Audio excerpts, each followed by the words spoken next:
Bien, alors voilà, je suis Jean-Pierre Lerporte. Bienvenue donc au lycée Auguste Loubatière d'Agde et à ces lycéens qui préparent les Olympiades nationales de chimie, les 33e. Bienvenue dans un laboratoire qui est situé à l'École nationale supérieure de chimie de Montpellier et qui, comme nous allons le voir, fait partie d'un institut et qui lui-même fait partie d'un pôle de chimie qui est intitulé Pôle de chimie Balard. Alors question à tout le monde, qui était Balard? Balard, eh bien, était un chimiste du 19e siècle, c'était un Montpelliérain, il était né à Montpellier, qui a découvert le brome. Alors, comment a-t-il découvert le brome? Eh bien, à l'époque, le chlore, Cl, et l'iode étaient connus. Par contre, le brome était inconnu. Donc lui, Balard, a fait agir le dichlore sur l'eau de mer qui contenait des traces d'ion bromure, Br-. Il a obtenu une coloration brune qu'il a attribuée, lui, à l'existence d'un nouvel élément, Br, le brome. Et c'est ainsi que Balard, vers 1835, a découvert un nouvel élément. Il est devenu célèbre et monté à Paris. Et si vous connaissez Paris, eh bien, il y a une station de métro, Balard, qui provient de cet illustre étudiant en pharmacie de Montpellier qui a découvert un nouvel élément. Bien, alors, comme je vous le disais, le laboratoire où vous êtes actuellement fait partie d'un institut de recherche. C'est l'Institut Charles Gerhardt. Gerhardt est aussi un autre scientifique célèbre contemporain de Balard. Et cet institut de recherche s'intéresse aux matériaux pour la santé, pour l'énergie, tout ça dans le cadre du développement durable. Il y a un institut de recherche, il y en a au total 4 rattachés au pôle chimie Balard. Un institut de recherche regroupe en général 200 personnes. Donc à côté de l'Institut Charles Gerhardt, on trouve l'Institut des biomolécules Max Mousseron. Donc son objectif est autour de la santé, de synthétiser des molécules pour la santé. Il y a également l'Institut européen des membranes qui à l'origine s'intéressait aux procédés membranaires, comment par exemple filtrer l'eau dans les pays africains et la rendre potable. Un quatrième institut de création plus récente, qui est situé à Marcoule, s'intéresse à la chimie du futur pour l'industrie nucléaire.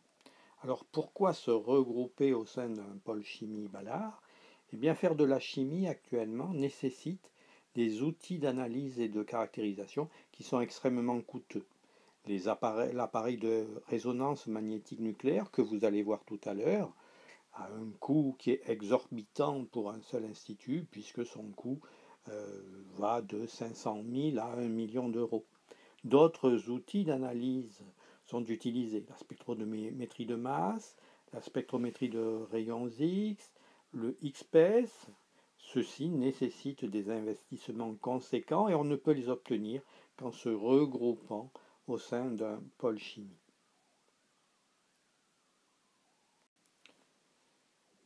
Bien, alors je suis donc Jean-Pierre Lerporte. Au cours de cette visite, vous allez voir Claude Niébel. Tous les deux, nous sommes enseignants-chercheurs, c'est-à-dire que nous avons deux activités, celle d'enseigner à l'université, et plus particulièrement à la faculté des sciences de Montpellier, mais nous faisons également de la recherche et nous sommes chercheurs. Alors, plus précisément, donc je suis professeur honoraire, j'ajoute honoraire parce que je suis à la retraite des universités. Claude est maître de conférence. Donc nous faisons de la recherche, comme je l'ai indiqué ici, dans l'Institut Charles Gerhardt, dans le domaine de l'électronique organique. Bien, alors vous avez ici Claude Niébel, qui est devant un appareillage de chromatographie, qui est beaucoup plus performant que ce que vous utilisez au lycée, puisqu'il permet Il a une très grande sélectivité, un pouvoir de séparation élevé, qui permet de séparer des molécules complexes dans un mélange de molécules. Donc Claude Niébel, un seul mot, il a fait ses études d'ingénieur chimiste à l'École nationale supérieure de chimie de Mulhouse, puis il a fait une thèse, puis il a fait des stages post-doctoraux à l'étranger avant de réussir un concours pour intégrer, pour être maître de conférence. Comme je vous le disais, donc, il est dans l'équipe ici qui s'intéresse à l'électronique organique. Bien, alors l'objectif de l'électronique organique, c'est de fabriquer des composés organiques qui vont avoir les mêmes propriétés électroniques que le silicium. Donc, pourquoi? Bien, pour réaliser, on va le voir pourquoi dans un instant, des dispositifs qui sont réalisés avec du silicium, de remplacer le silicium pour fabriquer des cellules solaires, pour fabriquer des transistors, pour fabriquer des écrans ou des dispositifs d'affichage, ou pour fabriquer des détecteurs ultrasensibles. Donc vous savez que le silicium, c'est le matériau de base pour fabriquer des cellules solaires ou pour fabriquer des transistors, des diodes et les microprocesseurs que vous allez trouver dans vos smartphones, dans les ordinateurs. Mais en fait, le silicium, la fabrication du silicium est extrêmement énergivore. Le silicium, on ne le trouve pas sous forme de silicium dans la nature, on le trouve sous forme de SiO2. Le SiO2, c'est la silice, vous en avez dans le sable, ici dans cette salle vous en avez, c'est le constituant du verre, des vitres, mais dans la nature c'est essentiellement la silice. Pour obtenir le silicium, il faut réduire cette silice par un réducteur, ici le carbone, vous voyez ici l'équation bilan, vous obtenez du silicium et du CO2. Le problème, c'est que cette liaison SiO est extrêmement stable. Son énergie de liaison, c'est-à-dire l'énergie qu'il faut fournir pour la rompre, est de 796 kJ. Donc pour réaliser cette réaction, il faut des fours à haute température, fonctionnant entre 1500 et 2500 degrés, qui ont des consommations électriques énormes, en général 35 MW. Et une remarque, vous voyez, on dit que la dette énergétique d'une cellule solaire, en général, est de 2 ans. Ça veut dire quoi? Ça veut dire qu'il faut en dépenser pour fabriquer cette cellule l'énergie que cette cellule produira lorsqu'elle fonctionnera pendant 2 ans. C'est au bout de 2 ans que finalement il n'y a plus de dette énergétique. On commence à produire de l'énergie au-delà de la quantité d'énergie qu'on a consommée pour fabriquer cette cellule. Alors la question, vous voyez, le silicium, il est ici, sur le tableau périodique. Okay. Vous voyez qu'il est sur la même colonne que le carbone. Donc la question, est-ce qu'on peut faire des matériaux à base de carbone qui vont avoir les mêmes propriétés que le silicium? Eh bien, la réponse à cette question va être donnée par 3 scientifiques. Un Australien, McDiarmid, un Japonais, Shirakawa, un Américain, Iger. Ils vont montrer que oui, on peut fabriquer des molécules qui ont les mêmes propriétés que le silicium. Et cette découverte va leur valoir le prix Nobel de chimie dans les années 2000. Alors, une remarque, en fait, ils vont le montrer en fabriquant un polymère, c'est-à-dire quelque chose qui résulte de la répétition un très grand nombre de fois, 10 000 fois, 100 000 fois, d'une unité de base. Okay. Ils vont fabriquer un polymère, qui est celui-ci, le polyacétylène, par polymérisation de l'acétylène. Alors, une anecdote, en fait, c'est grâce à, ici, un Gaston Lagaffe, que l'histoire a oublié, que cette découverte a été faite. En fait, ce Gaston Lagaffe s'est trompé dans la pesée d'un catalyseur. Au lieu de peser des milligrammes du catalyseur, il en a pesé des grammes. Et cette erreur a permis la synthèse de ce polyacétylène, qui ensuite a été exploité par ces trois scientifiques. On a oublié bien sûr ce Gaston Lagaffe. Ces trois scientifiques ont exploité les propriétés du polyacétylène, qui a été récompensé par le prix Nobel de chimie dans les années 2000. Bien, vous avez ici une molécule, ok, une molécule. Alors, nous, les chimistes, on est feignants. Vous voyez, on ne met pas les hydrogènes. Hein. Ici, il y a un hydrogène, ici aussi, ici. Nous, on est feignants, on ne met pas les hydrogènes. Donc, voilà une molécule qui, effectivement, a les propriétés du silicium. Alors, quelles sont les caractéristiques de cette molécule? Alors, je reviens sur quelque chose que vous connaissez peut-être, c'est le benzène. Le benzène que vos enseignants écrivent comme ça, une double liaison, une simple liaison, une double liaison, une simple liaison. Une alternance de double et de simple liaison, comme il y a ici. Mais en fait, c'est pas tout à fait exact, c'est pas tout à fait comme ça que ça se passe. Si vous demandez à votre professeur, monsieur, est-ce que effectivement les liaisons, si je les mesure, il y a une liaison plus courte que l'autre? Ben, il lui dit non. Expérimentalement, on trouve des liaisons qui ont la même longueur. En fait, les électrons qui sont à l'origine de la deuxième liaison, de la double liaison, ils vont se délocaliser, ils vont aller sur tous les carbones, comme ceci. Voilà. Et souvent, au lieu de dessiner cette molécule avec une alternance de double et de simple liaison, on dessine par un rond le fait que les électrons voyagent sur tous les carbones. C'est le cas ici, sur cette molécule. Okay, en fait, voilà ce qui se passe, c'est que les électrons vont sur tous les carbones de la molécule, et vous avez ce qu'on appelle un système électronique délocalisé sur l'ensemble de cette molécule. Et quand vous avez un système électronique délocalisé sur un ensemble de carbone, un grand nombre de carbone, vous avez toutes les chances d'avoir une molécule qui a les mêmes propriétés que le silicium.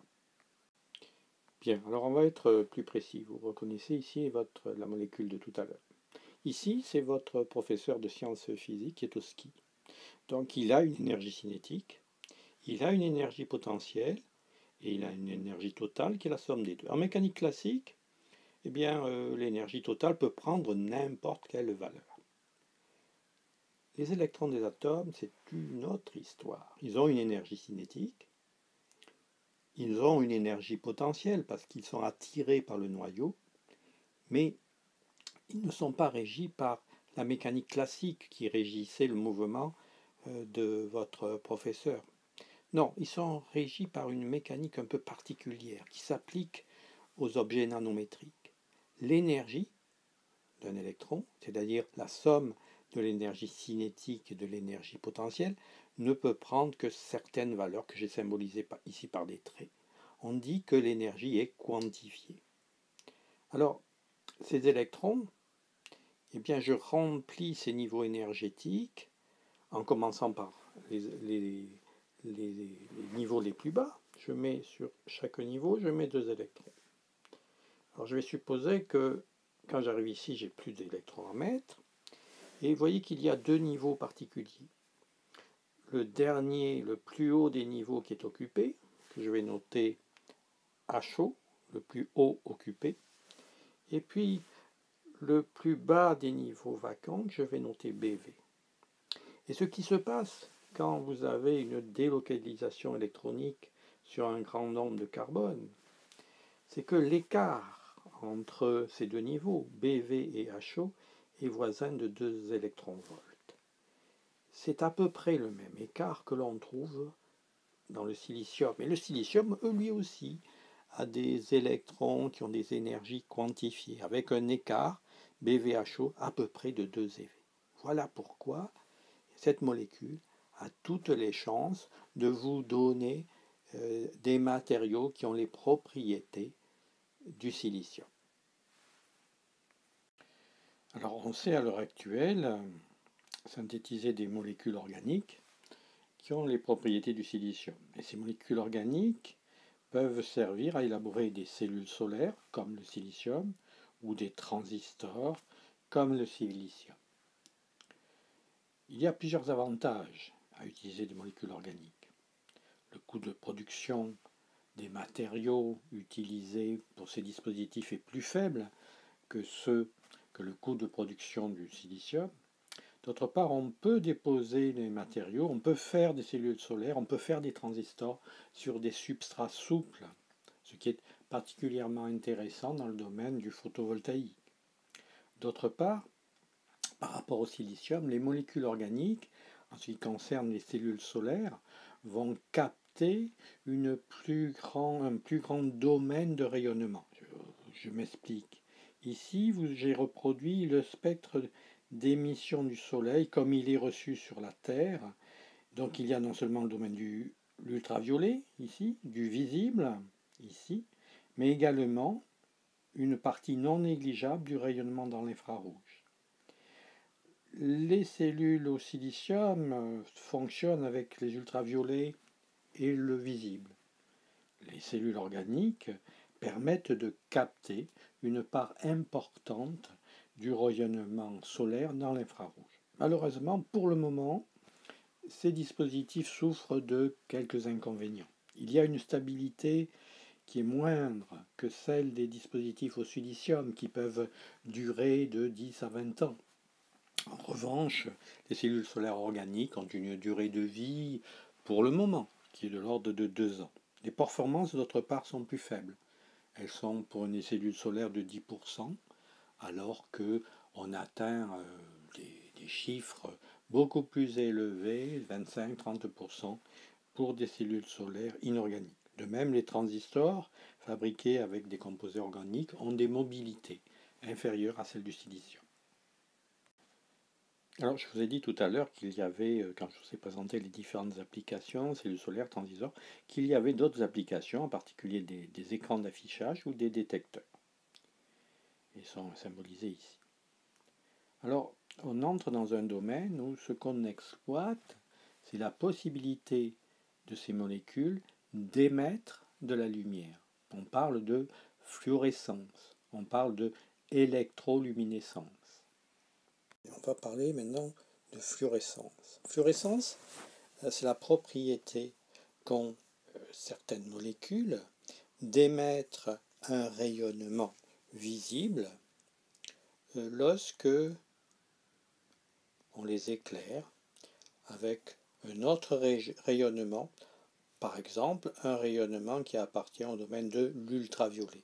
Vous avez ici des images de solutions de différentes molécules et vous voyez qu'elles peuvent émettre dans le rouge, dans le vert, dans le bleu. Vous connaissez peut-être ce phénomène de fluorescence avec les bracelets lumineux et les encres, les marqueurs fluorescents que vous utilisez au lycée. Alors à l'échelle moléculaire, que se passe-t-il? Eh bien, j'ai reproduit ici les niveaux des énergies électroniques de cette molécule avec 2 électrons par niveau. On arrive ici, c'est le niveau le plus haut occupé, puis le niveau le plus bas vacant. Je vais soumettre cette molécule à un flux de photons, et parmi ces photons, il y a des photons tels que h nu, l'énergie du photon, c'est égal strictement à l'écart entre ces deux niveaux, BV et HO. Que se passe-t-il? Eh bien, ce photon va être absorbé. Un électron va passer du niveau HO au niveau BV. Ce photon est absorbé. Donc, voilà, je reproduis ici mes deux niveaux, HO et BV, avec un électron qui est resté dans le niveau HO, et puis un électron qui est dans le niveau BV. Bien. Alors, que se passe-t-il? Eh bien, pour ce style de molécules qui sont conjuguées, qui sont en général rigides, eh bien, l'électron il va retomber sur le niveau HO. Mais en retombant, il va émettre un photon. Et on peut montrer que l'énergie de ce photon est inférieure à l'énergie du photon incident. Donc je vais avoir l'émission d'une lumière à une plus grande longueur d'onde que celle du rayonnement incident. Si j'éclaire avec des photons dans l'ultraviolet, je peux avoir des photons de longueur d'onde correspondant à l'émission dans le rouge, le vert et le bleu. C'est ce phénomène qu'on appelle la fluorescence. Alors, on peut l'utiliser. On peut l'utiliser par exemple dans des capteurs. En particulier des capteurs de TNT. Le TNT, trinitrotoluène, est un explosif. Pourquoi on peut l'utiliser? Eh bien parce que des traces de TNT au voisinage de la molécule peuvent, on dit quencher, c'est-à-dire annihiler, faire disparaître ce phénomène de fluorescence. L'électron monte bien sur le niveau BV, mais il peut redescendre sans émettre ce photon en présence de TNT. Ici, vous avez une solution d'une molécule fluorescente. Okay. Cette fluorescence disparaît en présence de nanalites tels que le TNT. Alors le seuil de détection par ce type de procédé est extrêmement faible. Il est de 2 ppb, parties par billion. Vous connaissez le ppm. En RMN, on vous parle de ppm, parties par million. Ici, c'est des parties par billion, c'est-à-dire des milliards. 2 pour 1 milliard. Alors, au laboratoire, nous avons 2 brevets qui concernent l'utilisation de molécules conjuguées de ce style pour la détection du TNT. Alors cet état excité que vous avez vu là, que l'on voit ici, il peut être créé par l'absorption d'un photon, mais on peut montrer qu'il peut être aussi créé par le passage d'un courant électrique dans le matériau. C'est le phénomène d'électroluminescence. Eh bien, ce phénomène d'électroluminescence est à la base de la réalisation d'écrans d'affichage qu'on appelle, peut-être en avez-vous vu, des écrans AMOLED ou des écrans OLED. Ces écrans, bon, leur avantage, c'est qu'ils sont extrêmement lumineux et d'autre part, ils peuvent être réalisés sur des substrats souples que l'on voit ici. Alors ces matériaux électroluminescents qui sont constitués de polymères ou de molécules conjuguées avec, vous voyez, une alternance des électrons qui se délocalisent un peu partout, ils peuvent, grâce à ce phénomène d'électroluminescence, permettre l'éclairage, des réalisations de dispositifs d'éclairage. Donc vous devez connaître l'utilisation des lampes fluo-compactes, dont le gros inconvénient c'est d'utiliser du mercure. Donc vous avez ici le spectre d'émission avec des raies du mercure. Le principe est simple, le mercure émet dans l'ultraviolet et ce tube est tapissé de matériaux fluorescents qui réémettent ce rayonnement reçu dans l'ultraviolet dans le domaine du visible. Vous comprendrez bien qu'un dispositif qui comporte du mercure, qui est toxique, qui est neurotoxique, eh bien, pose des problèmes environnementaux. Il faut, lorsqu'on s'en débarrasse, impérativement le mettre dans des conteneurs étanches qui peuvent recevoir ce type de composés.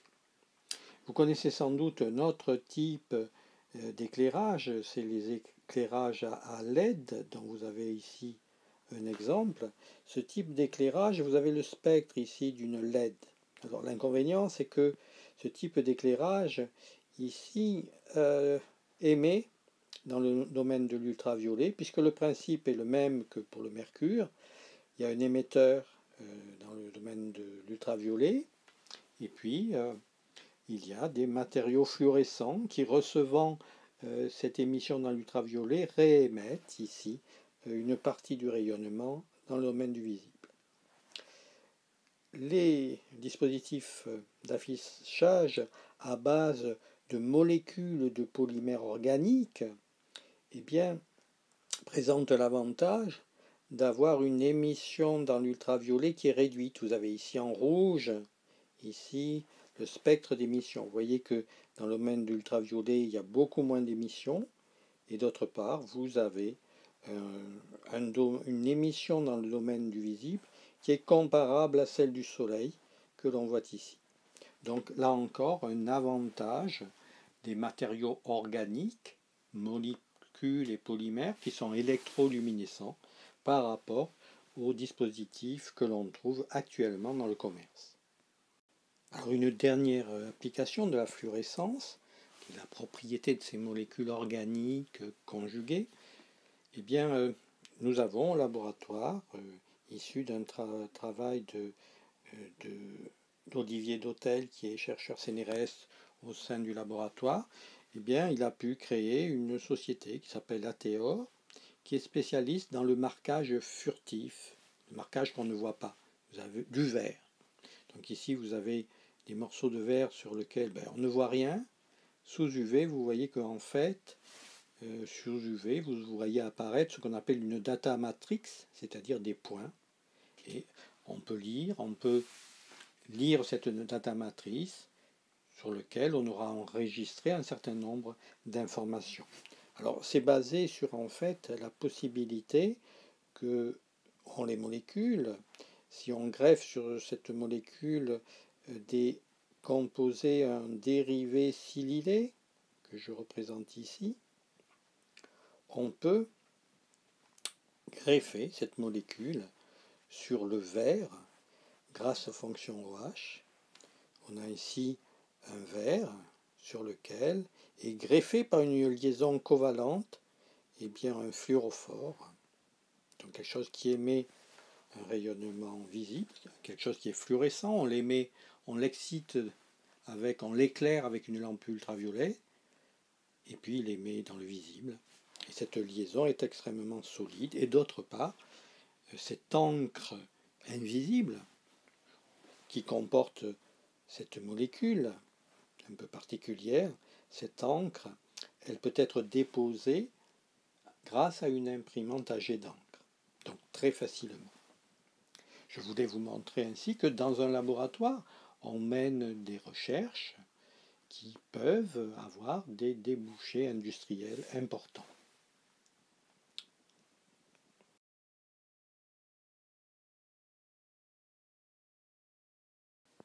Alors vous avez vu que les molécules conjuguées peuvent avoir des propriétés électroniques, peuvent avoir des propriétés optiques. Au laboratoire, nous synthétisons ce type de molécules, mais nous avons besoin de techniques pour permettre d'identifier, de bien vérifier que nous avons synthétisé ces molécules. Et ces techniques, vous les connaissez, elles sont au programme du bac, c'est la résonance magnétique nucléaire, et puis c'est la spectrométrie d'absorption dans l'infrarouge.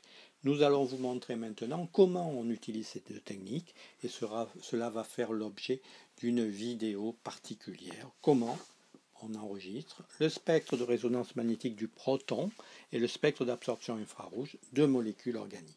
À bientôt.